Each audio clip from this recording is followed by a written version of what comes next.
A maioria das religiões tem milagres, mas para quase todas as tradições de fé, os milagres são coisas que meio que aconteceram no passado. Eles acontecem com pessoas diferentes, mas não necessariamente acontecem agora. Mas no Islã isso é um pouco diferente, porque no Islã esse milagre é o Alcorão, e ele ainda está acontecendo enquanto falamos. Há mais de 1400 anos, muçulmanos afirmam que este livro é tão único que nenhum ser humano poderia criá-lo ou replicá-lo.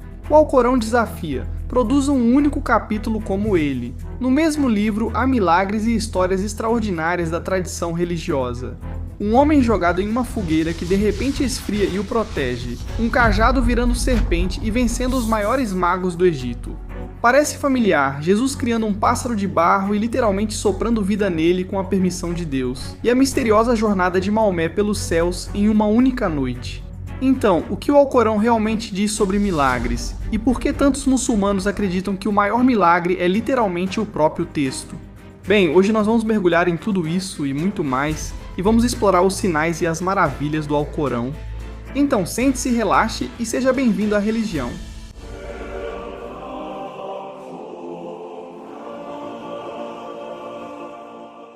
E aí pessoal, bem-vindos de volta ao acampamento de religião. Sou Mark Gaon, obrigado por estarem comigo na minha tenda. Semanalmente exploramos histórias fascinantes e polêmicas de religiões do mundo todo e de todas as épocas. É isso que faço nesta tenda. Eu tento descobrir no que todo mundo neste planeta acredita. E olha, tem muita coisa para explorar, beleza. Esse é o motivo pelo qual eu faço esse programa. Cresci em uma tradição religiosa e sou curioso sobre as crenças e a relação das pessoas com o divino. E o que os seres humanos têm contado para si mesmos, ou talvez o que têm ouvido sobre o místico desde que começamos a registrar isso, quero dizer, é assim que eu vejo as coisas. A melhor forma de entender as pessoas é conhecer o Deus que adoram. Para ser um melhor guardião dos meus semelhantes, só quero saber o que está nos livros deles. Quem são seus profetas e gurus? Hoje não é diferente. Mas antes de começarmos o episódio de hoje, eu só quero agradecer muito por você ter clicado neste episódio. Toda vez que você se inscreve, comenta, você mantém as luzes da tenda acesas e mantém o fogo queimando. Sabe o que mais? Quero mandar um grande abraço para meu amigo Cristos, que torna este programa possível. Mesmo nos meus momentos difíceis, ele está lá como uma luz, talvez só o reflexo da testa dele. Você é muito gentil. Para, Cristos. Sério, gente, estamos falando do Alcorão. Ok, deixa eu dizer algumas coisas rapidamente. Primeiramente, eu não sou muçulmano, eu não fui criado como muçulmano. Eu quase não tinha amigos muçulmanos na infância com quem conversava sobre teologia ou religião. E aí eu cheguei, sei lá, aos 16, 17 anos e pensei, cara, tem 1 bilhão de muçulmanos por aí e eu realmente não sei nada sobre eles. E eu fiquei, muito confuso. Eu fui muito influenciado por propaganda e passei a ter uma verdadeira admiração e respeito pelos meus amigos muçulmanos. E é isso, esse é o primeiro ponto. Então, para todos os mozes aí, sabe, Ramadan Karim, Ramadan Mubarak, tudo isso, se você está assistindo isso durante o Ramadã, eu realmente tentei fazer o Ramadã este ano e fui até bem. Eu não consegui cumprir todos os dias, mas dei o meu melhor e tentei ser consciente. Sempre que sentia fome, reconhecia a Deus e agradecia a Ele. E sim, foi uma experiência esclarecedora. Eu sou um grande fã do jejum e desse tipo de autoprivação para algum tipo de conexão espiritual. Mas só como um esboço. Mas eu só aponto isso para dizer que não sou um especialista. Eu não li o Alcorão. Essa é uma pesquisa que eu e meus amigos reunimos para entender melhor meus irmãos e irmãs muçulmanos. Especialmente agora, há muito medo e ódio religioso no mundo. E novamente, sou totalmente a favor de piadas. Devemos fazer o máximo possível de piadas uns sobre os outros. Mas quando eu passo do limite para o desprezo real, aí eu penso, vamos lá, sabe? Seja antissemitismo, retórica anticristã ou islamofobia, eu fico estamos perdendo o ponto, sabe o que quero dizer? Eu acho que temos muito mais em comum do que gostaríamos de acreditar. E no fim das contas, as pessoas que praticam qualquer uma das grandes religiões e fazem isso direito, geralmente são pessoas muito boas. Sei que a mídia vai afirmar, essas pessoas são más, malignas, não confie nelas. Gente, meus amigos muçulmanos são incríveis e têm uma forte conexão com Deus. Às vezes penso que os católicos poderiam ser mais como eles, tão dedicados e devotos à fé. Penso que posso aprender algo para a minha jornada espiritual. Mesmo sem seguir essa fé, acredito que todos têm algo a ensinar. Talvez, ouvindo mais, o mundo melhoraria.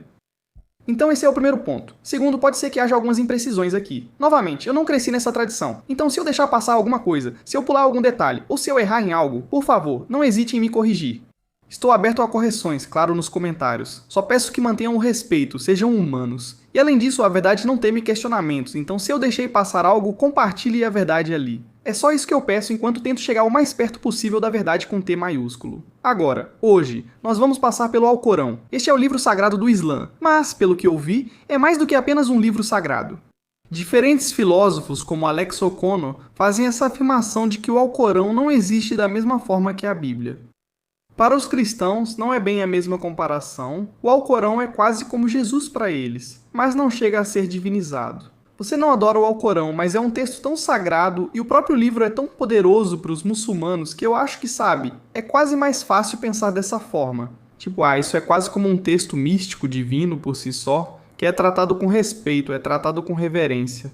Sempre que ele é profanado ou queimado, isso ofende especialmente os muçulmanos. Acho útil entender o motivo. E na verdade, um dos primeiros milagres com os quais vamos começar é um conceito chamado Ijaz al-Quran, que em tradução livre significa a inimitabilidade do Alcorão. A ideia é que o Alcorão é linguisticamente, estruturalmente e espiritualmente impossível de ser criado ou replicado por seres humanos. Não é apenas um livro sagrado, é um milagre permanente em si mesmo para a humanidade. O Alcorão faz exatamente isso, apresentando esse desafio do texto ao público de forma bem explícita. Na Surat Al-Buqara, versículo 23, Allah está falando, ele diz: E se vocês estiverem em dúvida sobre o que nós revelamos ao nosso servo, então produzam uma surata semelhante a ela, e convoquem suas testemunhas além de Allah. Se vocês forem verdadeiros... Então, basicamente, em um capítulo, sabe, é basicamente isso que diz, tipo, ei, só me dê um capítulo, produza um capítulo, que seja como o Alcorão, que seja tão poético, que seja estruturalmente sólido, que seja tão verdadeiro. E o desafio fica ainda mais ousado. Na Surat Hud, no versículo, especificamente no versículo 13, diz, ou eles dizem, ele inventou isso? Diga então, tragam 10 suratas como esta, inventadas, e convoquem quem puderem além de Allah, se vocês forem verdadeiros. E então, na Surat Al-Isra, versículo 88, o Alcorão basicamente lança o desafio supremo e diz: Diga, se a humanidade e os djinns se reunissem para produzir algo semelhante a este Alcorão, eles não conseguiriam produzir algo igual a ele, mesmo se ajudassem uns aos outros? Aqui as coisas ficam interessantes. Não é só uma postura teológica. Os estudiosos muçulmanos clássicos passaram séculos analisando exatamente por que o Alcorão é tão especial, tão milagroso, tão inimitável, como é referido. Figuras como Al-Baqalani no século X e Al-Jurjani no século XI. Basicamente escreveram dissertações inteiras ou tratados argumentando sobre isso. A eloquência e a estrutura retórica do Alcorão, seu significado em camadas e sua composição em anel, basicamente esse tipo de simetria literária onde temas se refletem entre os capítulos, estão simplesmente além da capacidade dos seres humanos. O argumento é mais ou menos assim. Os árabes da época de Muhammad, que a paz esteja com eles, para todo o episódio. Se eu esquecer de mencionar uma vez, só uma, que a paz esteja com eles para tudo. Os árabes daquela época eram mestres da poesia, valorizavam a eloquência acima de qualquer outra coisa. Se o profeta tivesse criado o Alcorão sozinho, alguém naquela cultura literária provavelmente conseguiria igualá-lo ou ao menos se aproximar, certo? Mas de acordo com os muçulmanos, e você sabe, de modo geral com a tradição islâmica, ninguém jamais conseguiu, nem em 1400 anos. Para os muçulmanos, isso não é só uma afirmação literária, mas uma prova. Outros profetas tiveram milagres físicos, certo? Moisés tinha seu cajado que virava cobra. Jesus curava ou ressuscitava pessoas, como Lázaro. Mas o milagre de Maomé é basicamente o próprio texto, entre outras coisas, mas principalmente o texto. É diferente de um mar se abrindo. Você ainda pode experimentar isso hoje, adquiri-lo, ler e até ouvi-lo sendo recitado. Então, o milagre, em outras palavras, é contínuo e permanente e está muito vivo. Então esse é o primeiro milagre, é o próprio texto. Agora, os cristãos têm uma afirmação semelhante. Eu já ouvi, onde os cristãos sugerem que, você sabe, a Bíblia tem tanta beleza e infalibilidade. E há tantas conexões entre os livros ao longo das linhas do tempo, com referências a livros anteriores, que eles sugerem que é a narrativa mais milagrosa e fascinante já escrita. Ou você sabe, o ato de Deus, é a vontade do Senhor que foi criada e existe em primeiro lugar. Agora, obviamente, os cristãos vão manter essa crença sobre essa visão, sobre a Bíblia, mas é só mais uma coisa que, você sabe, nós compartilhamos. Mas eu acho que para os muçulmanos, o Alcorão tem um status muito mais elevado, e que o próprio texto não foi realmente escrito por humanos. Ele foi recitado pelo próprio Alá, o profeta, e de certa forma falado através dele para a criação, sendo realmente a palavra de Deus. Os muçulmanos veem o Alcorão como um padrão ainda mais alto, já os cristãos dizem que seu texto é a palavra inspirada do Senhor. Foi escrito por humanos, inspirado e guiado por Deus. E eu acho que para os muçulmanos eles têm essa visão de que foi quase, e talvez você possa me corrigir se eu estiver errado, Cristos, mas eu acho que é como se fosse literalmente transcrito por Alá para o profeta, e quase como se fosse ditado diretamente da mente de Alá. É assim que entendo. Este é só o primeiro milagre, ainda teremos muitos. Isso está mais ou menos correto. O Alcorão foi revelado por Alá ao profeta Maomé, que então o transcreveu. Então eu não sei o que isso significa.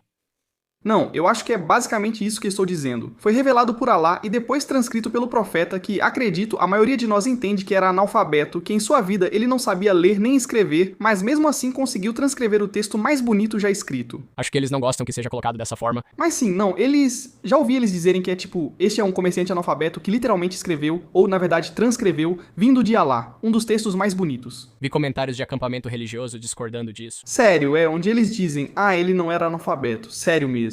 Nunca ouvi isso antes. Quero dizer, mostrem aí, foi mal, pessoal. Mas o Alcorão não começa com o profeta Muhammad, começa com Adão. E na tradição islâmica, a própria criação de Adão é considerada um milagre. O Alcorão descreve Deus formando Adão do barro, do pó da terra, semelhante à Bíblia, e então soprando seu espírito nele. A criação da humanidade não é evolução, é um ato divino direto, uma suspensão do processo natural para criar o primeiro ser humano. E os versículos relevantes aparecem em vários capítulos, então há a Surat al-Baqarah, versículos 30 a 39, Surat al-Araf, versículos 11 a 25, Surat al-Hijr, versículos 26 a 29 e Surat as-Sad, versículos 71 a 72. Agora, o que é significativo aqui é que a criação de Adão não é apresentada como um relato científico, mas sim como um sinal, um ayah. Para usar o termo corânico, a mesma palavra ayat é usada tanto para os versículos do Alcorão quanto para sinais milagrosos, e isso não é por acaso.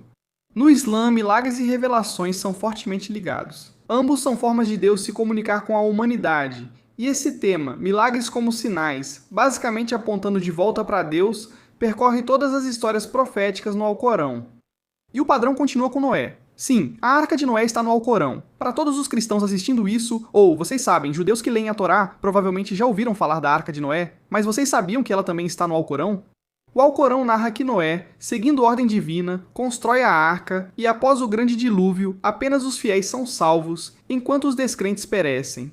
As passagens relevantes aparecem ao longo do Alcorão, Surat Hud, Surat al-Muminun, Surat al-Qamar e toda a Surat An-Nur.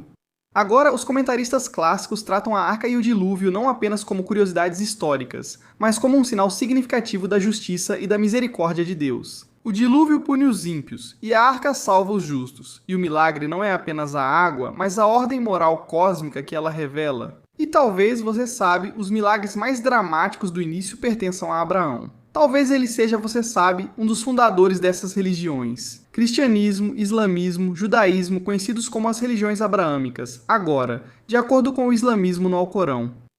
O povo de Abraão ficou tão furioso com a rejeição dele aos seus ídolos que decidiram queimá-lo vivo. Eles fizeram uma fogueira tão grande que, segundo algumas tradições, os pássaros que passavam por cima caíam devido ao calor. E eles simplesmente jogaram Abraão nas chamas. E então algo extraordinário acontece, algo milagroso. Na Surat Al-Anbiya, versículos 68 a 70, e um Deus ordena, ó fogo, seja frescor e segurança para Abraão, e o próprio fogo obedece a Abraão. Abraão sai do fogo ileso. As chamas que deveriam tê-lo consumido tornaram-se frescas e pacíficas, e como se fossem protetoras. E é uma suspensão completa da lei física, certo? Como fogo que não queima, calor que não machuca você. Teólogos muçulmanos veem isso como prova do controle absoluto de Deus sobre a natureza. Mas os milagres de Abraão não se limitam a isso. Na Surat Al-Baqarah, versículo 260, Abraão pede a Deus que lhe mostre como ele dá vida aos mortos e Deus o instrui. Cortar 4 pássaros, espalhar seus pedaços em montanhas e depois chamá-los para que voltem vivos e reconstruídos a Abraão. E é uma demonstração gráfica e visceral da ressurreição, do poder de criar e de dar vida, e o mesmo poder que ressuscitará os mortos no dia do julgamento. Mostrado em miniatura a um profeta que só quis ver com os próprios olhos. Agora, se os milagres de Abraão demonstraram o poder de Deus sobre a natureza, os milagres de Moisés demonstram o poder de Deus sobre o engano humano. De certa forma, sim. Moisés, chamado de Musa em árabe, é literalmente Moisés para muçulmanos ou árabes chamados Musa. Para judeus é Moshe. É tudo meio que a mesma coisa e ocupa um lugar único no Alcorão. Ele é mencionado pelo nome mais do que qualquer outro profeta, mais de 130 vezes, e a história dele é uma verdadeira aula sobre conflito e confronto. Então, aqui está o contexto. Moisés foi enviado ao Egito do faraó, uma cultura cheia de magia e ilusões. A magia e os magos do Egito eram famosos em todo o mundo antigo. Quando Deus deu a Musa, ou Moisés, esses milagres, eles foram feitos para confrontar e superar os magos. O que eles podiam fazer agora? Um dos milagres mais conhecidos é o do cajado. Então, na Surat Al-Araf, versículos 106 a 120 e novamente na Surat At-Taha, versículos 17 a 24, Musa joga seu cajado diante do faraó, e ele se transforma em uma serpente, mas não uma ilusão, não um truque, uma cobra viva de verdade. O faraó chama seus melhores magos para enfrentar Musa, que jogam bastões e cordas parecendo virar serpentes, mas a serpente de Musa devora todas. Os magos, que melhor distinguem ilusões, truques, realidade e magia verdadeira, reconhecem imediatamente o que veem. E eles se prostram diante de Musa e declaram: "Nós cremos no Senhor de Harun e Musa."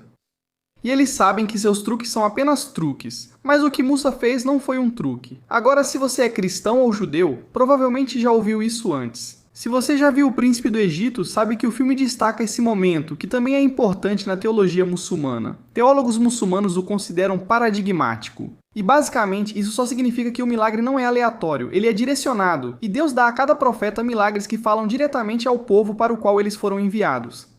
Moisés vai a uma cultura de magos, e seus milagres mostram a inferioridade da magia deles diante do poder de Deus. Moisés também realiza outros milagres. Por exemplo, sua mão fica radiante com luz divina ao colocá-la sob o braço. Descrito na Surat Al-Araf e novamente na Surat At-Taha, ele golpeia uma rocha e água jorra para os israelitas sedentos. Surat Al-Baqarah, verso 60, e Surat Al-Araf, verso 160.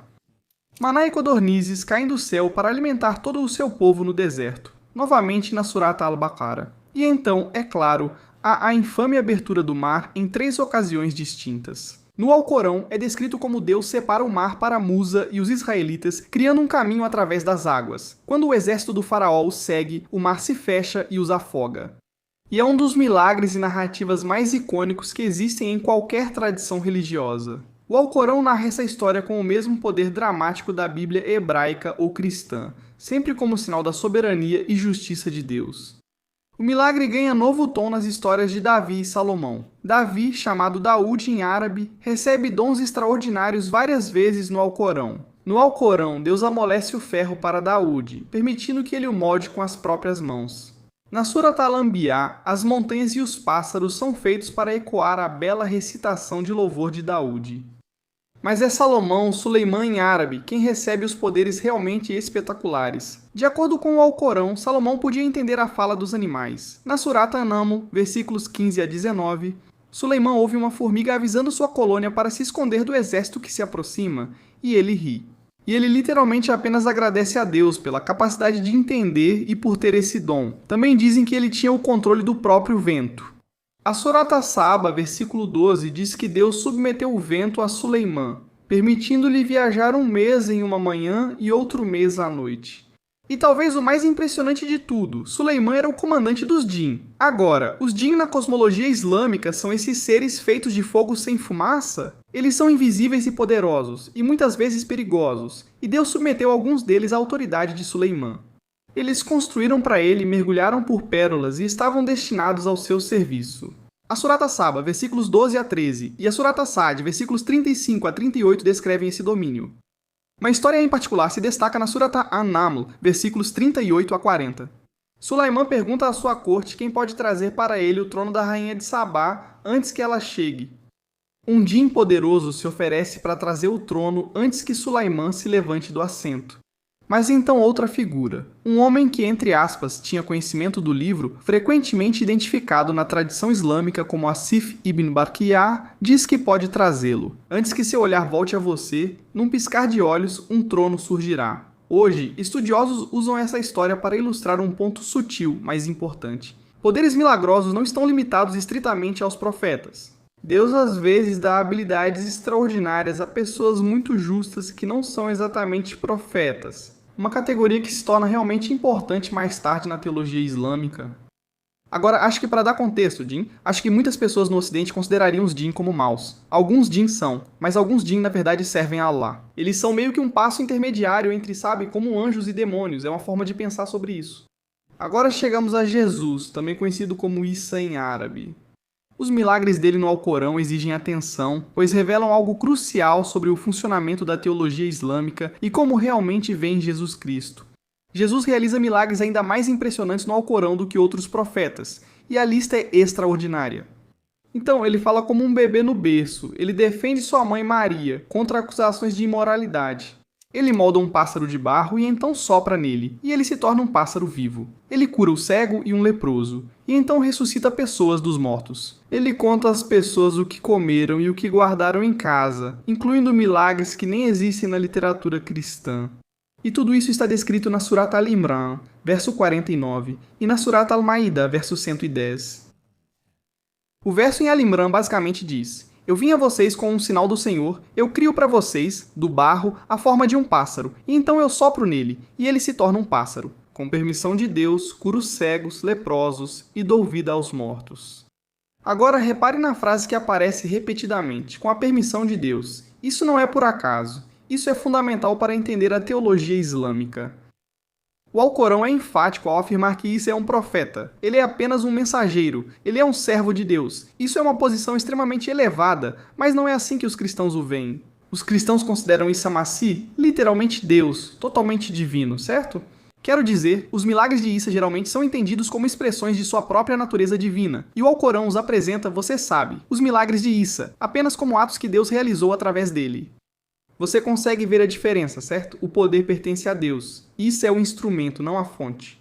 Agora, isso preserva o que é conhecido como Tawhid, que é a unicidade de Deus. E talvez essa seja a doutrina mais central do Islã. É realmente o pior pecado que alguém pode cometer. Ir contra o Tawhid, ir contra a unicidade de Deus, ser politeísta. Quando Jesus cura, cria ou ressuscita, é Deus, é o único Criador singular e não contingente, Allah, que está fazendo toda essa cura, criação e ressurreição. Jesus é honrado e reverenciado e talvez considerado um dos maiores profetas, mas ele não é Deus, e seus milagres provam o poder de Deus, não a sua própria divindade. É assim que a teologia muçulmana entende isso hoje. Quem conhece a teologia cristã, talvez por ter crescido como cristão ou frequentado escola dominical, nota bem essa diferença, não é? Os milagres costumam ser parecidos, mas a interpretação teológica difere bastante. Então você tem as mesmas maravilhas, você tem, sabe, a criação, a cura e todas essas coisas que você pode encontrar na Bíblia, mas com uma perspectiva completamente diferente. Agora vamos falar de outra figura central no Islã. O profeta Maomé, que a paz esteja com ele. Já mencionei isso antes, mas vale para todo o episódio. Um salve a todos.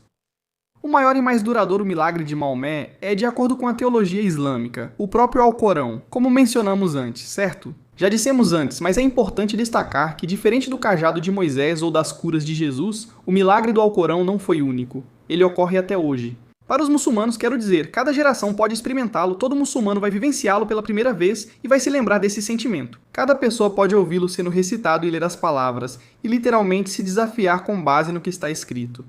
Mas o Alcorão realmente descreve um evento sobrenatural espetacular na vida de Maomé, que é o Isra e o Miraj, a viagem noturna e a ascensão. Agora na Surat Al-Isra, versículo 1, o Alcorão diz: Glorificado seja aquele que levou seu servo à noite da Al-Masjid Al-Haram até Al-Masjid Al-Aqsa, cujos arredores. Abençoamos para mostrar-lhe alguns dos nossos sinais.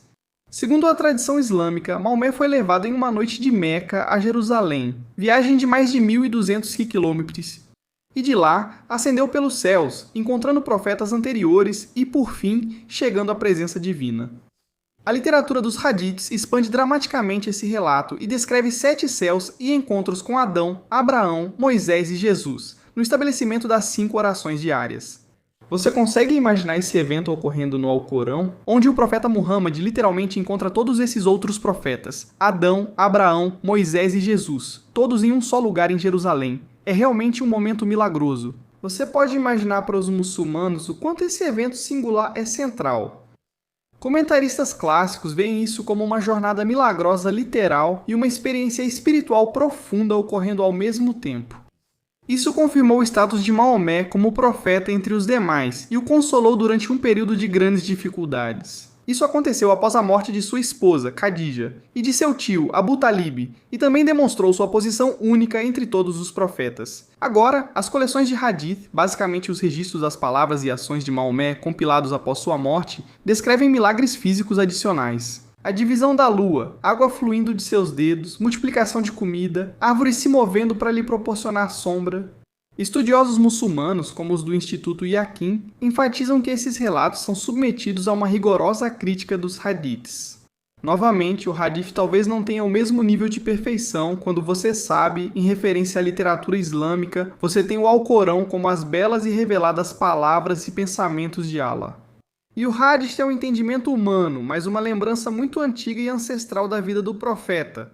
Agora, esses hadith foram criticados e analisados por estudiosos muçulmanos por, quero dizer, literalmente séculos. A análise da, você sabe, cadeia de transmissões e da confiabilidade dos narradores, e muitos são considerados historicamente bem atestados. A ênfase na teologia islâmica segue clara. O maior milagre de Maomé é o Alcorão. As maravilhas físicas são secundárias e, no fim, realizadas apenas pelo poder de Allah, inclusive o Alcorão. Mas o texto talvez seja o milagre mais significativo em si mesmo. Nos séculos 20º e 21º, uma nova categoria de milagres do Alcorão surgiu, os chamados milagres científicos e matemáticos. Agora, é muito interessante a forma como os muçulmanos veem isso no Alcorão em comparação com a forma como os cristãos veem isso na Bíblia. Escritores muçulmanos contemporâneos apontam para versículos que eles acreditam antecipar descobertas científicas modernas, como, por exemplo, os estágios do desenvolvimento embrionário descritos na Surata Al-Mu'minun, versículos 12 a 14, a expansão do universo mencionada na Surata Ad-Dariyat, versículo 47, e a barreira entre dois mares na Surata Ar-Rahman, versículos 19 a 20, e as descrições das montanhas tendo raízes ou estacas para estabilizar a terra. Agora, o argumento é que o profeta, um homem analfabeto vivendo na Arábia do século VII, não poderia ter conhecido essas coisas por meios naturais. Portanto, o Alcorão deve ter sido revelado divinamente. Alguns estudiosos também vão destacar que esses, assim como os milagres matemáticos, são basicamente padrões envolvendo o número 19 ou contagens de palavras simétricas ou relações numéricas entre capítulos e versículos, que parecem precisas e frequentes demais para serem, você sabe, apenas um acidente.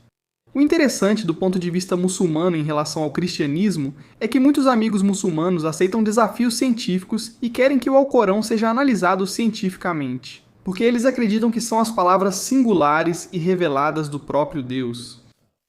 Mas muitos cristãos olham para a Bíblia e não necessariamente têm o mesmo nível de escrutínio. Muitos dos meus amigos cristãos veem a Bíblia e dizem, sim, você. Algumas coisas podem ser cientificamente corretas, o que é incrível, mas se não forem, tudo bem. É meio metafórico e pode haver outra explicação. Isso não significa que os cristãos considerem a Bíblia falível ou falsa. Apenas isso. O escrutínio científico que aplicam a esse texto difere de como os muçulmanos o veem. Porém, mesmo entre estudiosos muçulmanos e islâmicos, há debate. Estudiosos tradicionais veem na estrutura numérica do Alcorão e em seu alinhamento com observações científicas um reflexo da sabedoria divina. Já outros alertariam contra isso por medo de exagerar, argumentando que as interpretações científicas são inerentemente provisórias. Basicamente, a ciência muda com o tempo, e forçar a ciência moderna sobre textos antigos pode levar a algumas retratações, e que o principal milagre do Alcorão é a linguagem e a orientação, e literalmente o próprio texto, não necessariamente sua compatibilidade com livros de biologia.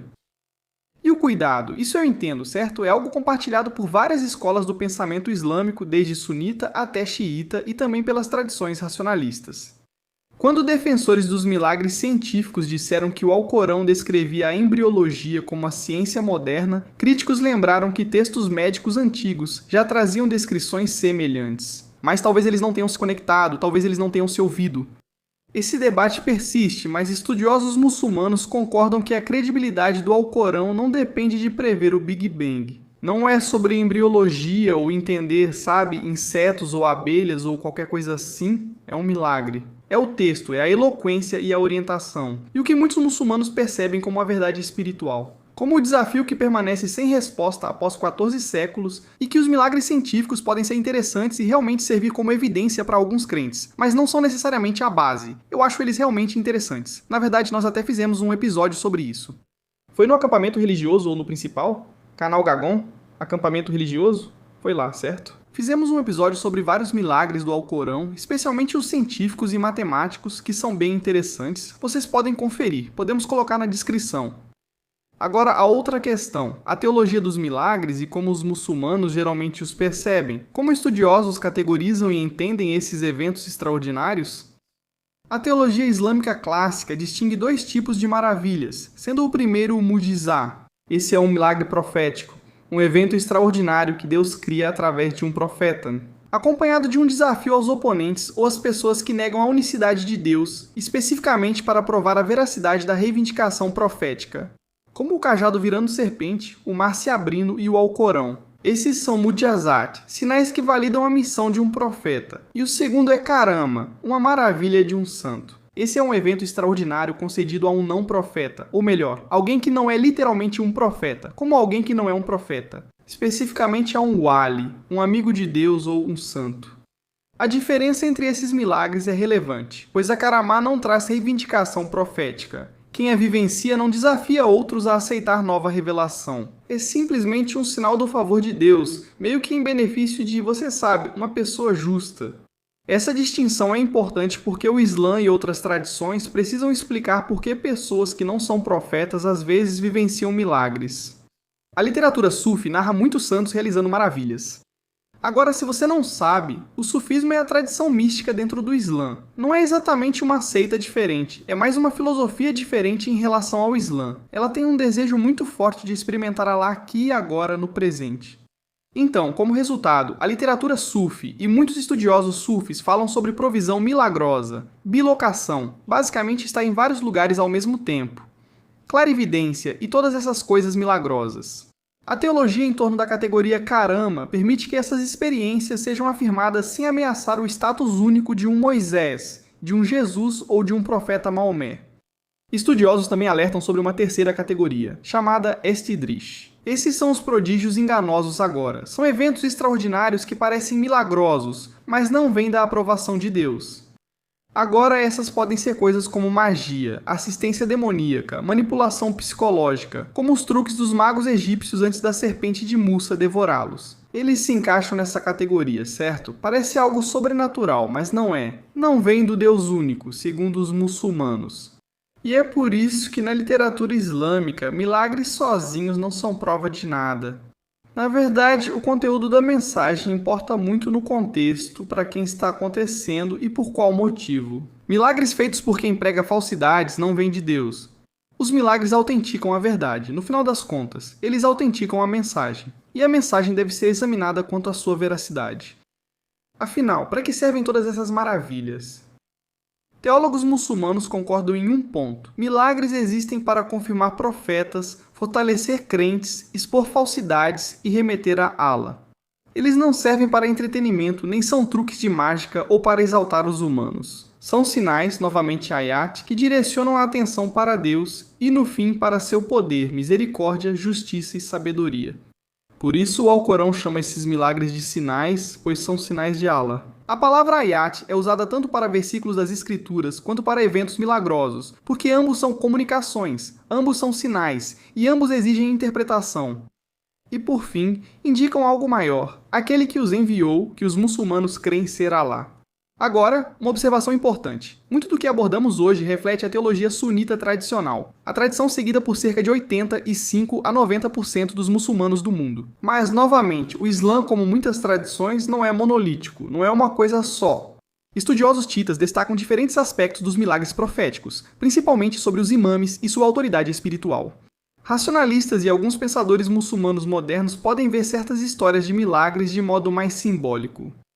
E como já mencionamos, as tradições sufis costumam enfatizar mais o karmat, os constantes milagres dos santos. E você sabe, talvez ser capaz de experimentar um milagre em sua própria vida. Muitas escolas conservadoras talvez sejam menos confortáveis com essa filosofia. A estrutura central é compartilhada, mas os ideais e a ênfase variam ao longo dessa tradição religiosa extremamente diversa. Agora, aqui está o que é fascinante sobre a abordagem corânica em relação aos milagres. Ela nunca deixa você esquecer quem está realmente realizando os milagres. Fica muito claro que todo milagre, sem exceção, aponta de volta para Alá. O cajado de Moisés se transforma em uma cobra, mas é Deus. Abraão é lançado ao fogo, mas sobrevive, é Deus. Jesus ressuscita os mortos, com a permissão de Deus. Até o maior milagre de Maomé, o próprio Alcorão, é mais uma vez apresentado como revelação divina, não como uma composição humana. Os profetas são apenas instrumentos, e o poder, no fim das contas, é de um só Deus. Isso é consistente em toda a narrativa corânica, desde a criação de Adão até a viagem noturna de Maomé. Os milagres são variados. Quero dizer, você tem um dilúvio, depois chamas, depois uma serpente, depois uma ressurreição, e gênios e transformar barro em pássaros. Mas a estrutura teológica nunca vacila. Existe apenas um Deus, ele tem todo o poder, e em última instância cria tudo e realiza todos os milagres. Como um sinal para que as pessoas voltem-se para ele, e esse é, em última análise, o significado, esse é o motivo por trás dos milagres do Islã. Agora, imagine que você é muçulmano e acredita nesses eventos, ou talvez você os leia como metáforas espirituais poderosas, ou talvez você nem seja muçulmano e seja um pouco cético. Mas o impacto literário e religioso que o Alcorão teve na história é inegável. Isso nos leva a uma pergunta que toda tradição precisa responder. O que te convenceria de que milagres existem e talvez ainda ocorram? Para os muçulmanos, a resposta está diante deles. Nos últimos 1400 anos, e ainda continua lançando o mesmo desafio, ainda está esperando que alguém iguale a beleza, a estrutura e a eloquência desse texto tão famoso. E esse é um breve resumo dos milagres do Alcorão. Quero dizer, é muito interessante. Acredito que para muitos cristãos são vários, como sobreposições semelhantes com o Islã, onde há alguns cristãos muito, vibrantes e carismáticos que podem pertencer a, uma denominação diferente. Eles querem experimentar o poder de Deus. Me pergunto se você poderia pensar em alguns movimentos carismáticos, como pentecostais, talvez. Me pergunto se isso se assemelha ao sufismo, onde buscam vivenciar o divino e desejam milagres no cotidiano. Se você é sunita, me pergunto se isso se assemelha mais ao catolicismo, por ser mais tradicional. É meio que o mais amplo, atravessa tantas culturas diferentes e tem uma abordagem mais equilibrada. Como milagres que acontecem com profetas e milagres que ocorrem na vida cotidiana. E eu não sei, acho interessante como muita coisa é apresentada, há tantas histórias iguais, mas depois há histórias que são acrescentadas. Você pode não encontrar isso na Bíblia hebraica, ou eles na Bíblia cristã, mas acho fascinante. Na prática, cumprem o mesmo papel para cristãos. No fim, é uma validação de que Deus está ativo na vida de quem ama e ainda trabalha com as pessoas hoje. Acho isso muito interessante. Acho importante que os muçulmanos tenham um livro que consideram milagroso e ao qual podem recorrer, dizendo que é literalmente tão relevante. É por isso que, quero dizer, você vai ver em toda parte entre os muçulmanos, não há muita iconografia. De novo, eles não mostram o profeta, não mostram o rosto dele. Eles realmente não mostram nenhum dos profetas. E o que eles fazem em grande parte da arte muçulmana é simplesmente mostrar o Alcorão. Eles colocam o texto literalmente de diferentes versículos, ao redor das coisas. Então você pode ver a borda de uma pintura, que são literalmente apenas versículos do Alcorão formando um círculo. E isso já é a própria arte, porque o livro é tão milagroso, ele foi revelado por Alá. E isso é toda a arte que os humanos precisam e que somente Alá deve ser adorado. E nós não devemos, divinizar nenhum desses outros profetas. Essa é meio que a filosofia por trás do motivo pelo qual os muçulmanos fazem o que fazem.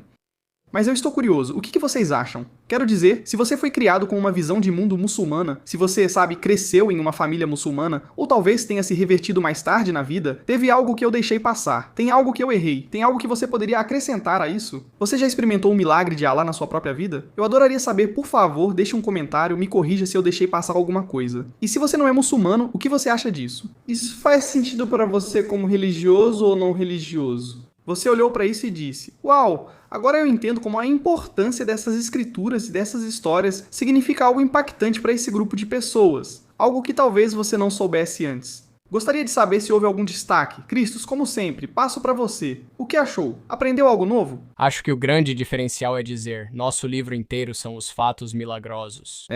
Os muçulmanos meio que acertaram algumas coisas, sabe o que quero dizer? Tipo isso, eu acho. Sabe, eles tinham, talvez seja, sabe, a palavra divina, talvez seja inspirado por Alá. Mas, cara, eles descobriram algumas coisas. Tipo, eles falaram: ei, vocês têm um livro que é legal.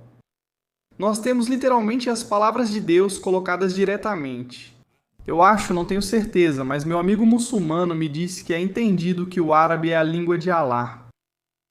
Isso é literalmente porque nós lemos a Bíblia e estamos lendo, sabe, aramaico, grego e hebraico, traduzidos para o latim, traduzidos para o inglês, traduzidos para o inglês moderno, e em todas essas traduções você meio que perde alguma coisa. Para os muçulmanos, se não me engano, eles dizem ter as cópias originais do Alcorão nas primeiras versões e no mesmo idioma. Estou certo? Diz assim: não, o árabe não é visto como o idioma nativo de Alá. Mas é o idioma no qual ele revelou ao profeta, certo? Sim, interessante. Então, quero dizer, acho que ela tem um significado especial entre os idiomas. Talvez também. Se pudermos quebrar a quarta parede por um instante. Você espirrou. E o que se diz em árabe é Yarhamukalak. Desculpe, Yarhamukallah. Obrigado, Cristo. O que significa? Deus te abençoe. Muito. Ou Allah te abençoe, desculpe. Agradeço por isso. Isso significa a mesma coisa, você sabe. De qualquer forma, muito obrigado, pessoal. Eu sempre agradeço vocês. Tenho ótimas notícias. Aliás, se você é fã de história e gosta de mergulhar fundo em temas históricos, especialmente todas as coisas interessantes, bizarras e estranhas da história, talvez algumas conspirações históricas, tenho uma ótima notícia pra você. Nós temos o acampamento de história. Você pode conferir na descrição. Também temos o acampamento Gagnon. Lá eu mergulho em todo tipo de assunto maluco de teorias da conspiração até, sabe o que é isso, Cristos? Nós temos um Patreon. Ah, então confira o acampamento Gagnon, temos um Patreon. Vocês podem se reunir em volta da fogueira, entrar no santuário e se aproximar, entendeu? Isso é pros mais, sabe, os mais comprometidos, os fãs de verdade que escutam todos os episódios. E a gente só fica lá batendo papo. Oferecemos conteúdo extra, episódios adicionais, sem anúncios, descontos em produtos e mais benefícios. Então vocês podem conferir lá. É incrível, é um lugar legal pra ficar. E só tem outras pessoas que pensam como eu, que eu sinto que são parecidas comigo. Então você pode entrar e se sentir mais à vontade com pessoas que pensam como você. Além disso, um dos nossos grandes amigos, Jason, ele é um dos editores, pesquisadores, uma das pessoas por trás das câmeras que fazem o acampamento acontecer. Ele é realmente um cara brilhante, muito inteligente e engraçado, e realmente me ajuda a manter o foco. Ele escreveu o livro História, Escrita pelos Perdedores, de Jason Hassett, um irlandês incrível que vive no México. E basicamente apresenta um livro inteiro com todos os eventos históricos mais significativos, contados de uma perspectiva diferente. Se você gosta de literatura histórica, de não ficção, com abordagem diferente, que foge do tradicional das aulas e lembra conversas de acampamento de história, este é o seu tipo de leitura. Este é o livro para você agora. Claro, se você gosta de mergulhos profundos em temas religiosos, estamos aqui todo domingo. Muito obrigado, pessoal. Eu agradeço muito a vocês e nos vemos no próximo domingo. Que Deus abençoe vocês e que a paz esteja com vocês.